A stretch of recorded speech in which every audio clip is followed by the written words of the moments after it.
Hi, how's everybody doing? My name is DuEwa Frazier, Dr. DuEwa Frazier, and it's so nice to see you here. And thank you so much for joining me tonight for Center's Course Syllabus Workshop. I'm happy to present this. This is from my organization, DuEwa World Digital, and I've been creating new courses for writers and academics, and hopefully resources that can help you and resources that inspire you. So let's get started. Let's bring up my presentation. I'm going to share my screen.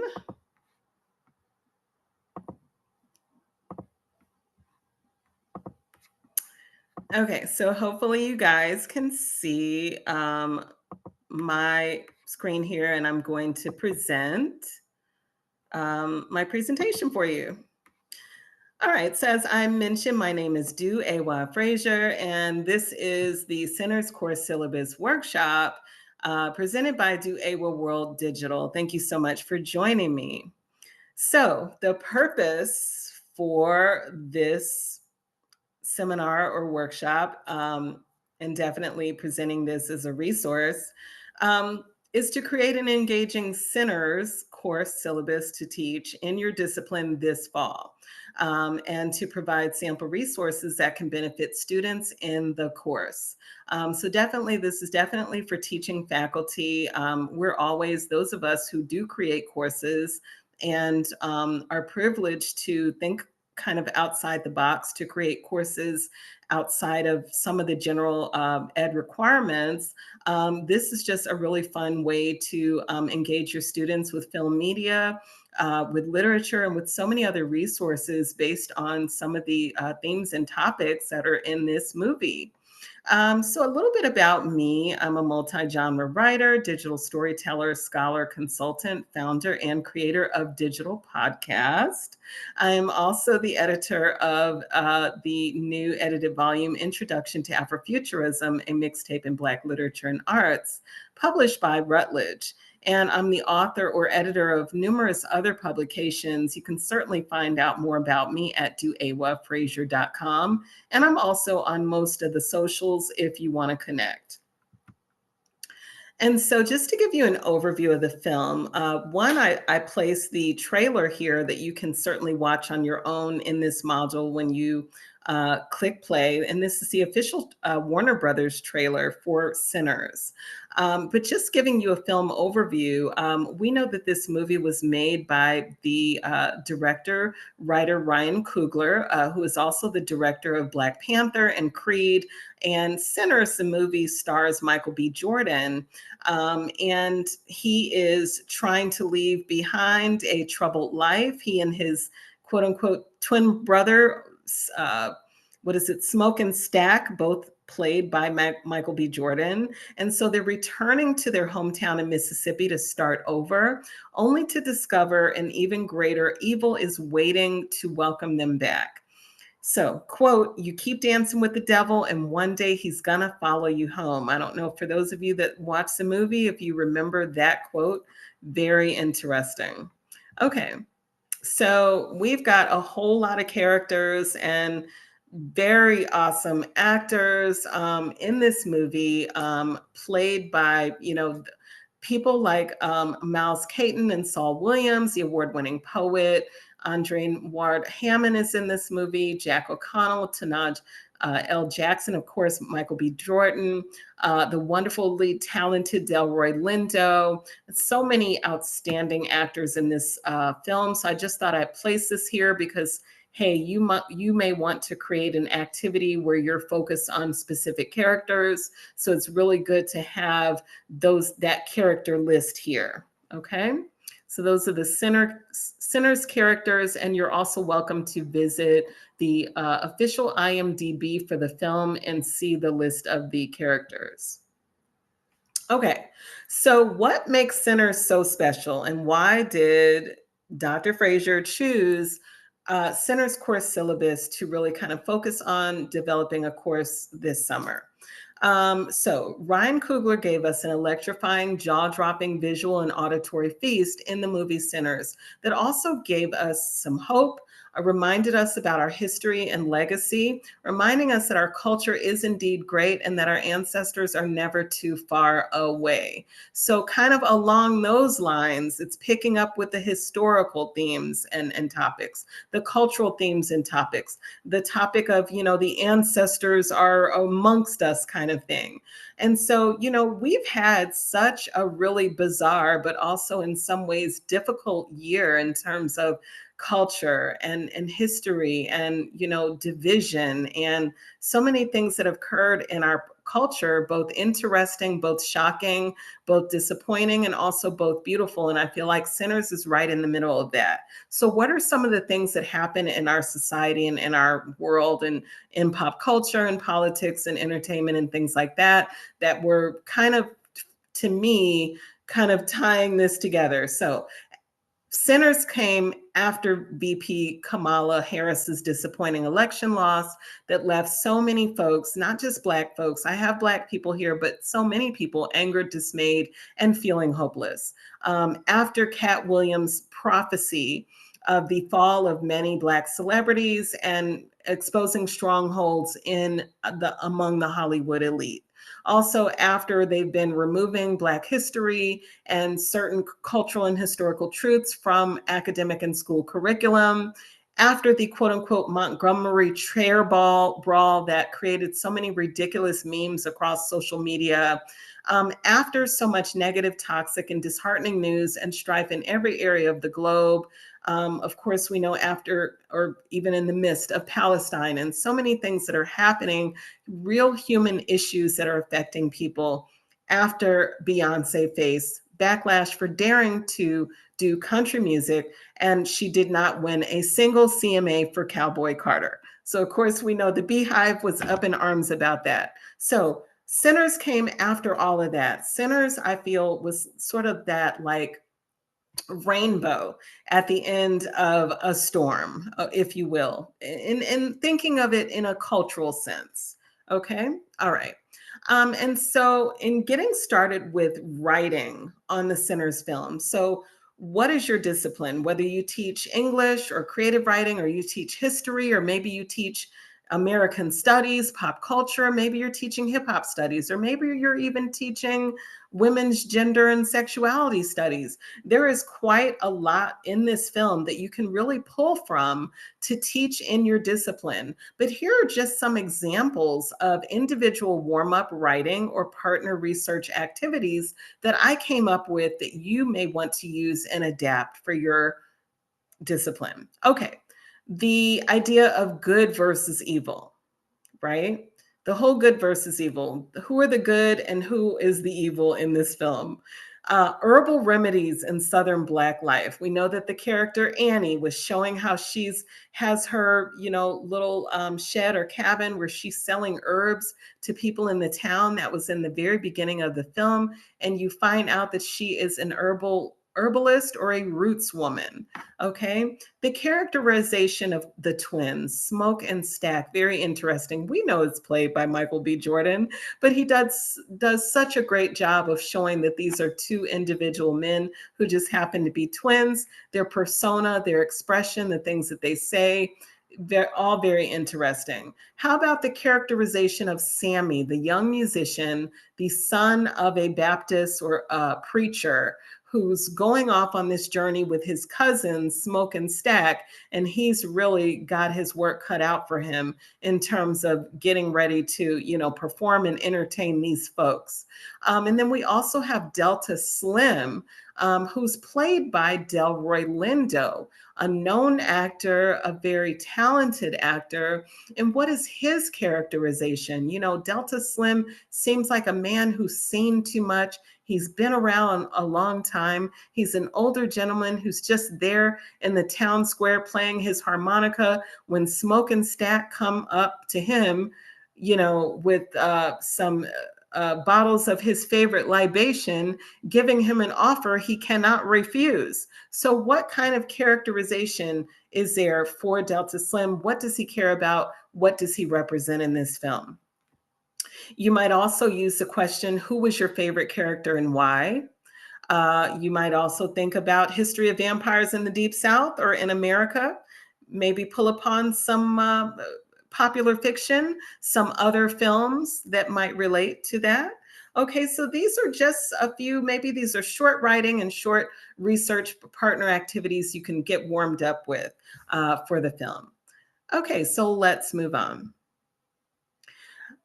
So thinking about writing and research, I'm thinking about the setting for the film. So we know that Sinners the film was set in Mississippi, and particularly Clarksdale, Mississippi, which is a town that I hadn't heard of. However, it's just terrific that Ryan Coogler really places this town on the map in terms of being in this movie, but it's definitely has a historical importance to it. So number one, what part of Mississippi is Clarksdale in? This is a question you can actually put in an exercise for your students. Number two, how did Black people live and work there during the 1930s? We know that this film is set in the 1930s. What was going on in the culture, right? How did people live and work? What were Black folks doing in Mississippi during that time? And what was going on in society in general during that time? Number three, what does Clarksdale have to do with blues music? If you do a little bit of research, you'll find that Clarksdale is often called rather, excuse me, the center of the blues, or rather the place where the blues got started. Okay, so that's something that your students can do a research project on and really have a lot of fun with finding out all about Clarksdale and the blues music. And number four, who are some of the notable people affiliated with Clarksdale, whether they're musicians, whether they are in other parts of life and profession? What else is Clarksdale famous and known for? Okay, so that's one writing and research bit there. So let's move on. Okay, so now let's think about more writing and even classwork. So because I'm an English professor, I think about doing quick writes, warm up writing, time writing. So we've already talked about the good versus evil. We talked about the character Annie and her use of herbs for healing. We talked about characterization for several of the characters, but you don't just have to use smoke and stack. You can use any of the vampires. You can use any of the women, the other women characters in the film. You might even use the Baptist preacher played by award-winning poet and filmmaker Saul Williams. You might also think about, well, why vampires? Why did Ryan Coogler choose to thread his film with an aspect of horror? Could it have just been Sinners with the folks playing in the juke joint? Why did it need the vampire aspect? Okay, so that's something you can talk about and you can write about. And of course, who is your favorite character and why? So now in terms of thinking about discussion questions, so oftentimes for our courses, we build in online discussions and of course whole class and discussions in person. And so we have a number of questions here that we can work with, such as, do you think the film depicts Black people in a positive light or a negative one? We often, in terms of the humanities, in terms of popular culture or American studies, we think about groups of people. What have been stereotypes that have described groups of people? What have been stereotypes that describe Black people? And do we see any of those in the film? Or, on the opposite end, conversely, what are some of the positive, uplifting depictions or images of Black folks or other groups of people do we find in the film? But a lot of times we pull upon a problem or a point of argument that can really open up to very interesting discussion in the class. So next we have, what role do Native Americans, or did the Native American scouts play in the film? And do you feel that the Native American depictions should have been a wider or greater role in the film, and why? And lastly, here in terms of discussion questions or partner work or even quiz questions, why was blues music portrayed as evil or the devil's music in the film? Where does that even come from? It's definitely worthy of some research and analysis in thinking about the film. So now let's think about essay topics. And of course, if you're a humanities, creative writing, or English professor or instructor, you want to make sure that you're creating a very clear rubric for your students and letting them know how you're grading their essays.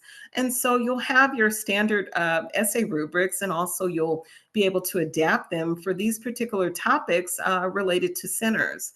And so some really good essay topics that I'd be interested in teaching for my students include cultural symbolism in the film, portrayal of Black manhood or even Black womanhood in the film, perspectives on race, how a community works together, aspects of comedy in the film. I didn't put it here, but also what's coming to mind is rites of passage in the film. Are there characters or particular scenes that show us a particular rite of passage in the film? Aspects of comedy in the film, perspectives on gender or gender roles in the film, concepts of dreams. How about the theme of the American dream in the film? Is that prevalent? Spiritual belief or religion in the film, the idea of temporary versus long lasting love in the film.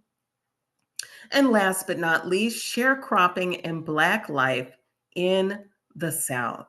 These are all writing uh, topics or discussion points and questions that you can work with your students. Okay, next, let's think about some of the disciplines. I'm working with humanities. So if we think about the humanities disciplines, there's so many, but this is showing you how you can kind of break the film down under any of these disciplines. So thinking about the film, you can build various course syllabi that connect to the humanities. And what are some of them?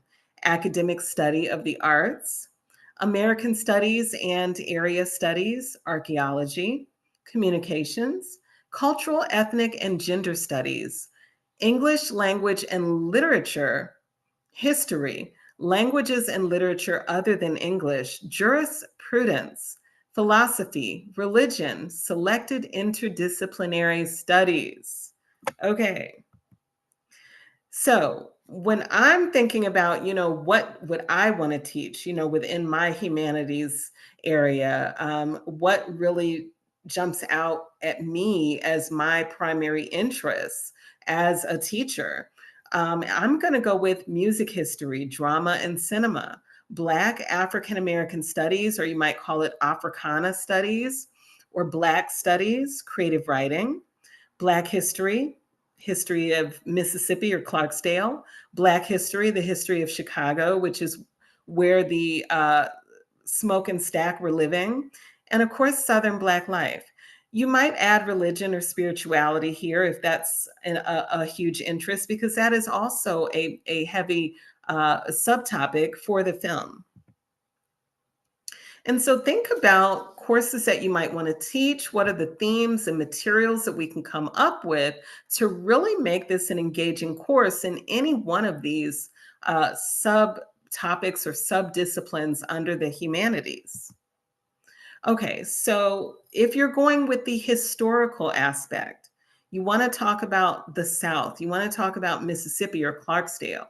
So we want to understand the setting, the time period, the location of the film in order to choose the time period we will work within for creating the curriculum, right?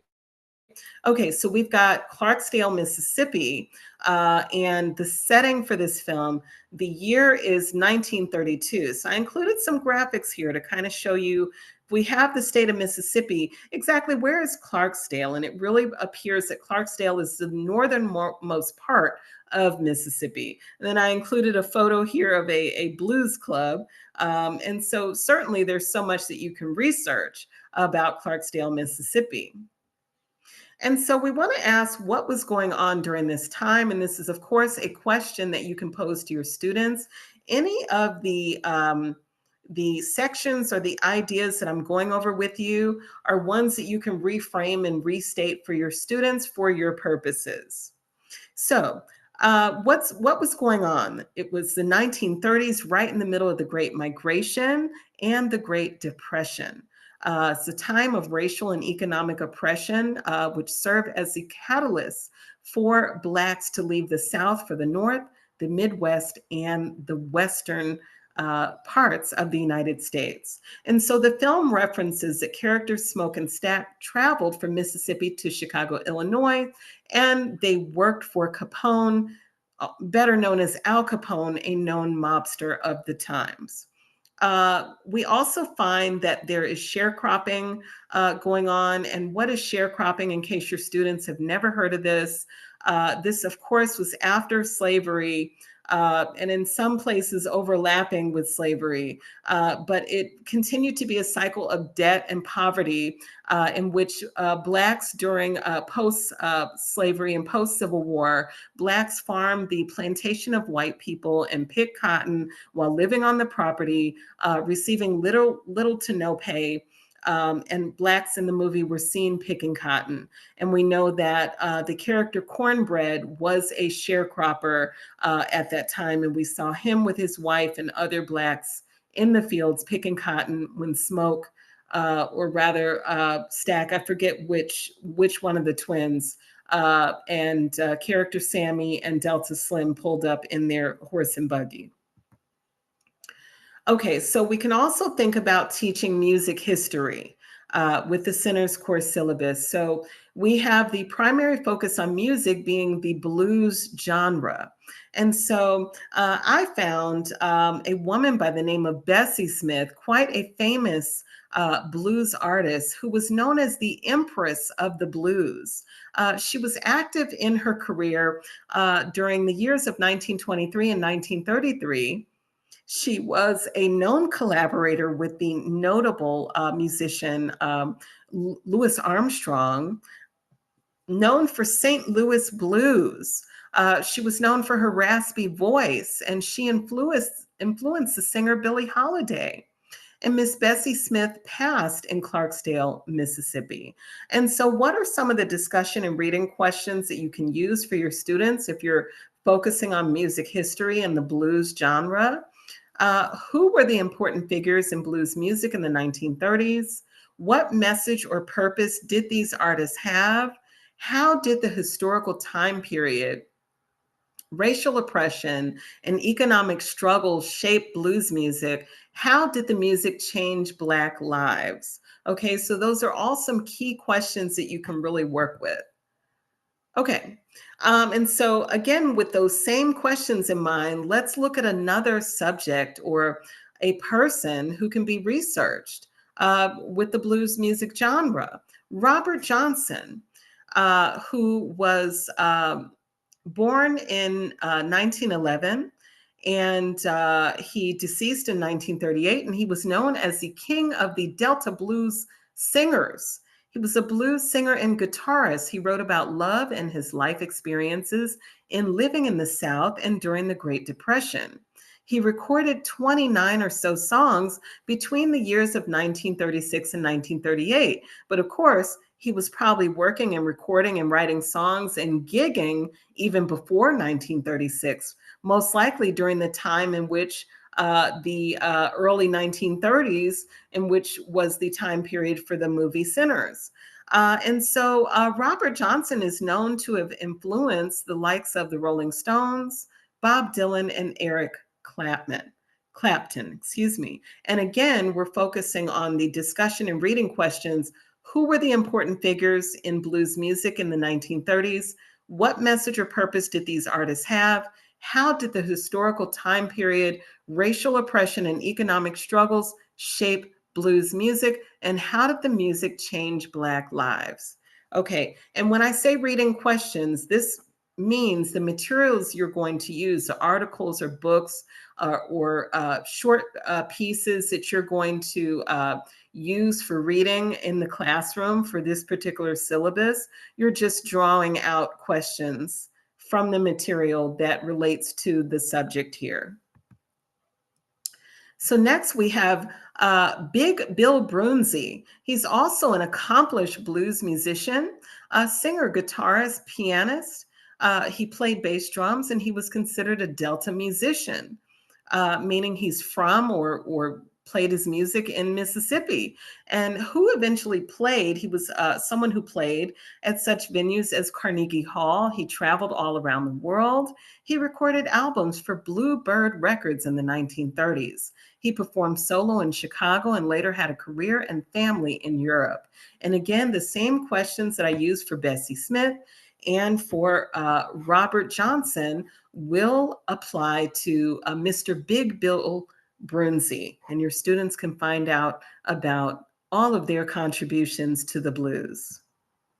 Okay, so now we're thinking about blues material. So I've included a list here, and this is going to be some really great digital resources. And what I mean by digital, meaning you can access the material, open it up from online, and have your articles ready made. You can turn them into PDFs from these web pages, and they will be terrific resources that you can use for your students if you're going to teach from the music history blues genre aspect.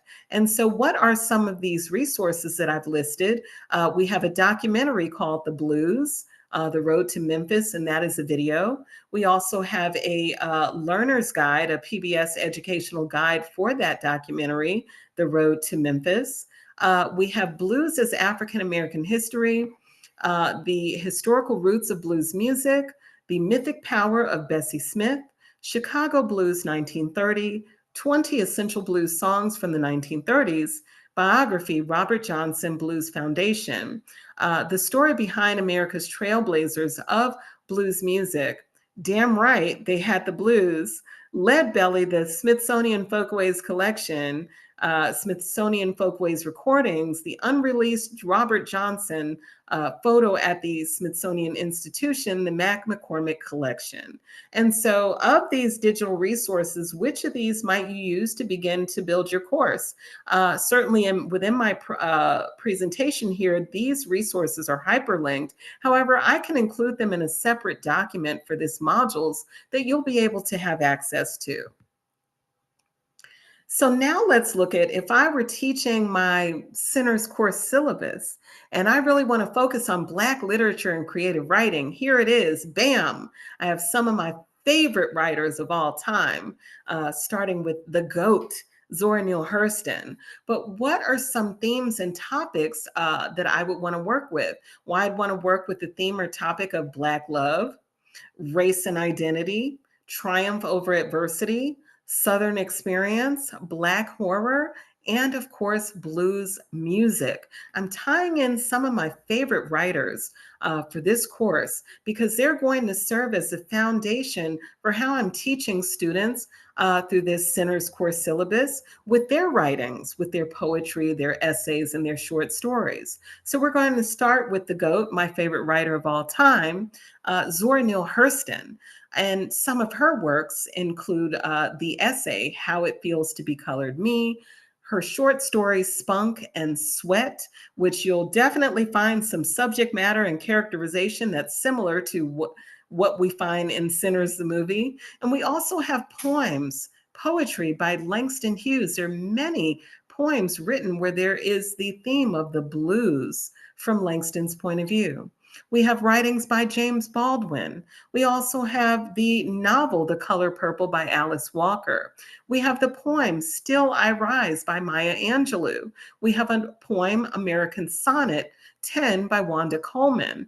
We also have the book, Love as a Practice of Freedom, or rather, I believe that may be an essay actually by Bell Hooks.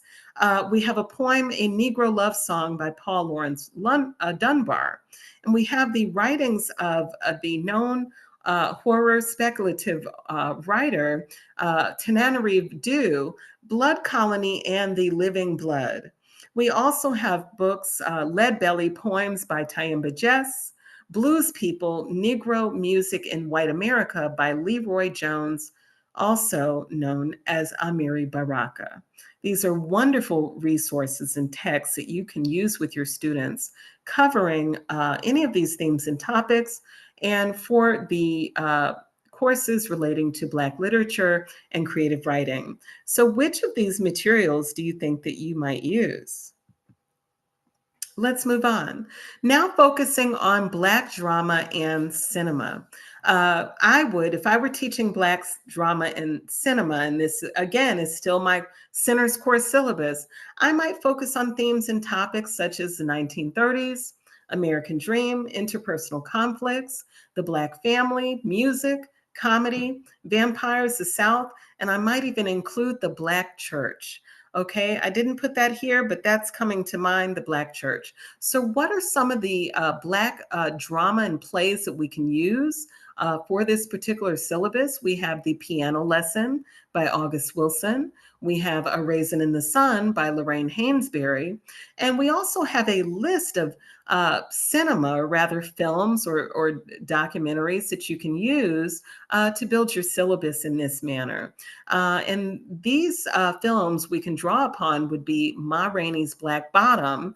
That would be based on the play by August Wilson. We have The Color Purple, which you can use any of the movies there. You can use the original or even the adaptation. We have The Honey Dripper, which is featuring Danny Glover, the known actor Danny Glover. We have Eve's Bayou, directed by Casey Lemons, and that, of course, starred Samuel L. Jackson and Lynette Whitfield. I think I want to say Lynette. Is it Lynette Whitfield? Lynn Whitfield, excuse me. We have Bessie, about the woman who I spoke about a few minutes ago, Bessie Smith. We also have Buddy Guy, The Blues Chase the Blues Away. So there's so many either drama or cinema aspects that you can really look at in building a course for the Center's course syllabus. Okay, so now in conclusion, we know that Centers offers teaching faculty a great deal of themes and topics to explore. You can look at it with your particular discipline, or perhaps just use Humanities, and you'll find a wealth of different areas that you can teach from. There's so much that we can use to teach and support our students in building their knowledge in these different subtopics in the film. And of course, the materials and prompts here are just examples of what you can utilize, and you can adapt and revise them for what you need them for. And of course, I will encourage you to utilize the template that I've come up with here in this modules that will be attached. And I am also going to include some bonus material for you. So in addition to the syllabus planning template, you'll also get a book resource list and a podcast resource list. Definitely, you're going to build a fantastic and engaging course for your students. Thank you so much for joining me for Center's Course Syllabus Workshop. I am Dr. DuEwa signing off, Dr. DuEwa Frazier. Thank you.